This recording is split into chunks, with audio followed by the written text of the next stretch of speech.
नमस्कार, capital TV Uttar Pradesh पर 4 का चक्रव्यूह देख रहे हैं आप। मैं हूं राधिका राज। आज बताएंगे आपको कौन कौन सी है वो 4 बड़ी खबरें जिसने यूपी की सियासत को गरमा दिया है। 4 के चक्रव्यूह में सबसे पहले बात कांग्रेस के प्रदेश अध्यक्ष अजय राय की, जिन्होंने सोशल मीडिया के जरिए एक ऐसा ऐलान किया है जिससे हड़कंप मच गया। दरअसल सोशल मीडिया के जरिए उन्हें धमकी मिली, जिसके बाद उनकी सुरक्षा के लिए वीआईपी फोर्स बनाने की तैयारी शुरू हो गई है। लेकिन सवाल उठता है कि धमकी किसने दी, क्यों दी, आगे बताएंगे आपको। एक तरफ कांग्रेस अध्यक्ष को धमकी मिली है तो दूसरी तरफ चुनाव की हवा महसूस करके अखिलेश यादव परेशान है। इसीलिए एसआईआर को लेकर फिर चुनाव आयोग के पीछे पड़ गए हैं। उन्होंने एक बार फिर चुनाव आयोग पर जमकर हमला किया है। बताएंगे आपको क्या कुछ बोली समाजवादी पार्टी। बरेली में अवैध अतिक्रमण के खिलाफ कार्रवाई करने पहुंची अधिकारियों पर जमकर पत्थरबाजी हुई। खूब दंगा हुआ, गोलियां चली, यहां तक कि कई लोग घायल भी हुए। तो किससे की पत्थरबाजी, कैसे बिगड़ा माहौल, बताएंगे आपको। 4 के चक्रव्यूह के आखिरी में बात वाराणसी, जहां आधी रात गोलियों की गूंज सुनने को मिली। एसटीएफ की टीम ने 1 लाख के इनामी बदमाश को ढेर किया। बताएंगे आपको आधी रात हुए मुठभेड़ के बारे में। तो चलिए शुरू करते हैं 4 का चक्रव्यूह।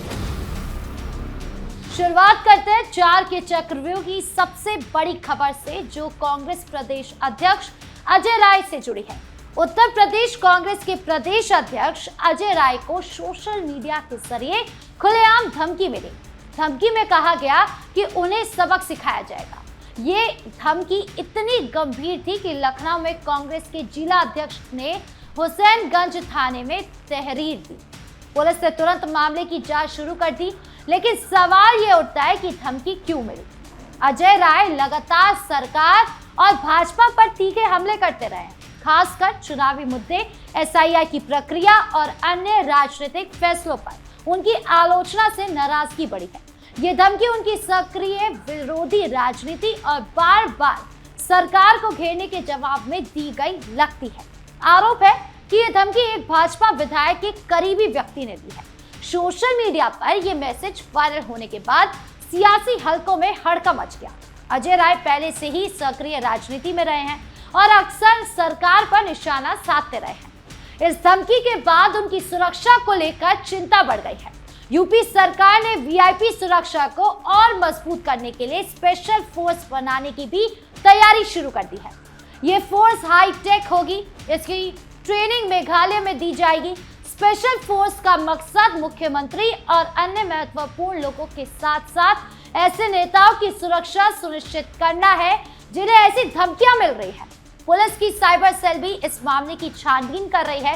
धमकी किस अकाउंट से आई है, इसका मकसद क्या था, ये घटना दिखाती है कि राजनीतिक बहस अब सोशल मीडिया पर व्यक्तिगत हमलों तक पहुंच गई है। अजय राय ने इस पर कोई बड़ा बयान तो नहीं दिया, लेकिन कांग्रेस पार्टी इसे गंभीरता से ले रही है। सुरक्षा एजेंसियां सतर्क है और जांच पूरी होने के बाद कार्रवाई होगी। खबरों में अब बात अखिलेश यादव की। समाजवादी पार्टी के राष्ट्रीय अध्यक्ष अखिलेश यादव ने एक बार फिर चुनाव आयोग पर जमकर हमला बोला है। उन्होंने उत्तर प्रदेश में चल रही स्पेशल इंटेंसिव रिवीजन यानी एसआईआर का फिर से विरोध किया है। मतदाता सूची के विशेष संशोधन प्रक्रिया में बड़े पैमाने पर गड़बड़ी का आरोप लगाया है। अखिलेश का कहना है कि भाजपा ने पैसे खर्च करके कुछ एजेंसियां हायर की है जो फर्जी फॉर्म भर रही है और मतदाता सूची से विपक्ष के समर्थकों के नाम कटा रही है। उन्होंने कहा कि जिसका वोट कटवाना चाहते हैं कटवा देते हैं और जिसका जोड़ना चाहते हैं जोड़ देते हैं। अखिलेश ने तंज कसते हुए कहा, चुनाव आयोग को अपनी इमारत पर भाजपा का झंडा लगा देना चाहिए। उनका आरोप है कि चुनाव आयोग शिकायतों को नजरअंदाज कर रहा है और फर्जी फॉर्म पर कोई कार्रवाई नहीं हो रही है। गांव में लाखों प्रिंटेड फॉर्म बांटे जा रहे हैं जिन पर फर्जी हस्ताक्षर है यानी कि सिग्नेचर है। अगर फर्जी साइन साबित होता है तो आईपीसी की धारा 420 लगनी चाहिए, लेकिन ऐसा कुछ नहीं हो रहा। सपा विधायक जाहिद बेग ने इसी पर आरोप लगाया है। उन्होंने कहा कि भाजपा सीएम योगी आदित्यनाथ के दबाव में अल्पसंख्यक, पिछड़े और दलित समुदाय के वैध वोटरों के नाम हटाए जा रहे हैं। भदोही के कई गांव में फर्जी फॉर्म 7 का इस्तेमाल करके सैकड़ों नाम काटे गए हैं जो सालों से सूची में दर्ज थे। अखिलेश ने मांग की है कि ऐसे फॉर्म 7 रद्द किए जाएं और गड़बड़ी करने वालों पर एफआईआर दर्ज हो। ये आरोप ऐसे समय में आए हैं जब चुनाव की हवा महसूस हो रही है। सपा का कहना है कि ये लोकतंत्र पर हमला है और अगर रोक नहीं लगी तो सड़क और सदन में विरोध होगा। चुनाव आयोग की जिम्मेदारी ज्यादा वोट जोड़ने की है, ना कि काटने की। ये मुद्दा अब गर्मा गया है और विपक्ष इसे चुनावी साजिश बता रहा है। अब इस मामले में आगे क्या कुछ होगा यह भी देखना बाकी है। अब बात बलिया की, जहां एक बड़ा हंगामा हुआ। राजस्व विभाग और पुलिस की संयुक्त टीम ग्राम सभा की गढ़ई, जिसे एक तरह की सार्वजनिक जमीन या तालाब कह सकते हैं, उसमें अवैध अतिक्रमण हटाने के लिए पहुंची। ये कार्रवाई सरकारी आदेशों के तहत की जा रही थी, क्योंकि ग्राम सभा की जमीन पर कुछ लोगों ने सालों से कब्जा जमाया हुआ था। टीम में राजस्व अधिकारी, पुलिसकर्मी और बुलडोजर शामिल थे। जैसे ही बुलडोजर ने अतिक्रमण वाली संरचना को तोड़ना शुरू किया, गांव के लोग भड़क उठे। ग्रामीण ने पहले तो मुंह से विरोध किया, लेकिन जल्दी मामला हाथापाई और पथराव तक पहुंच गया। टीम पर ईंट, पत्थर, लाठियां चलाई गई। हंगामा इतना बढ़ गया कि 1.5 घंटे तक उपद्रव चलता रहा। पुलिस और ग्रामीण आमने सामने आ गए। दोनों तरफ से हमले हुए। हालात बेकाबू होते देख पुलिस को मजबूरन आंसू गैस के गोले छोड़ने पड़े। करीब 10 राउंड आंसू गैस छोड़ी गई, जिससे माहौल और ज्यादा तनावपूर्ण हो गया। इस घटना में कई लोग घायल हुए। कुछ रिपोर्ट्स में कहा गया कि कम से कम 8 लोग चोटिल हुए हैं, जिनमें पुलिसकर्मी और राजस्व अधिकारी शामिल थे।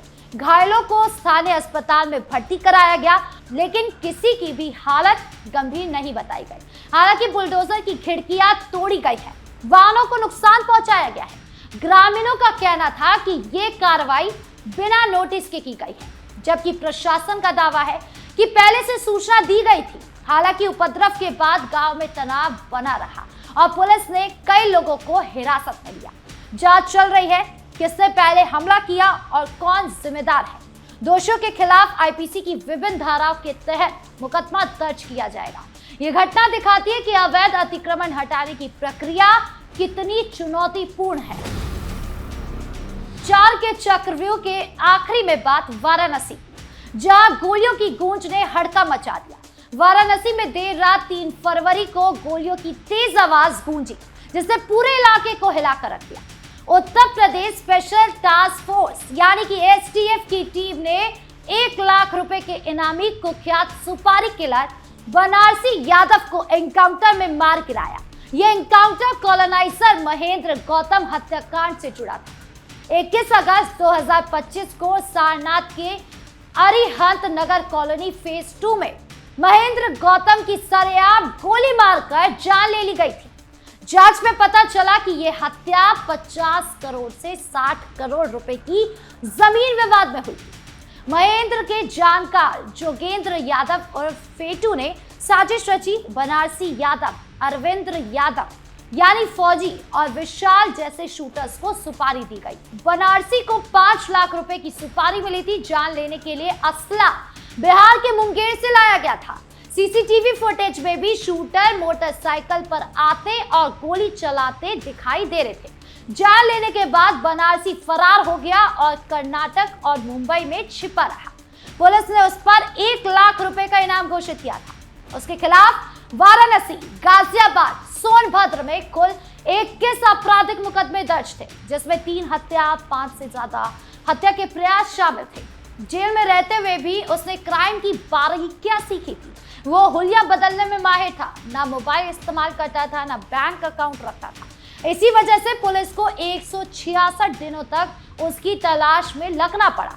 मंगलवार रात एसटीएफ को गुप्त सूचना मिली कि बनारसी कोई नई वारदात करने वाराणसी से गाजीपुर की ओर भाग रहा है। जैसी बनारसी बाइक पर आया, पुलिस ने रोकने का इशारा किया, लेकिन बनारसी ने सरेंडर करने की बजाय दोनों हाथों से 30 और 32 बोर की पिस्तौल से ताबड़तोड़ फायरिंग शुरू कर दी। एसटीएफ ने जवाबी फायरिंग की, जिसमें बनारसी के सीने में गोलियां लगी और वो गिर पड़ा। उसके साथ ही बदमाश बाइक लेकर भाग निकला। घायल बनारसी को तुरंत अस्पताल ले जाया गया, जहां डॉक्टर ने उसे मृत घोषित कर दिया। उसके पास से 2 पिस्तौल, कई जिंदा कारतूस और अन्य सामान बरामद हुए। इस मुठभेड़ में एसटीएफ के 2 इंस्पेक्टर को गोली लगी, लेकिन बुलेट प्रूफ जैकेट की वजह से उनकी जान बच गई। पुलिस अब उनके साथियों की तलाश में जुटी है, ताकि पूरा गैंग खत्म हो सके। तो 4 के चक्रव्यूह में इतना ही। कैसा लगा वीडियो कमेंट बॉक्स में जरूर बताएं।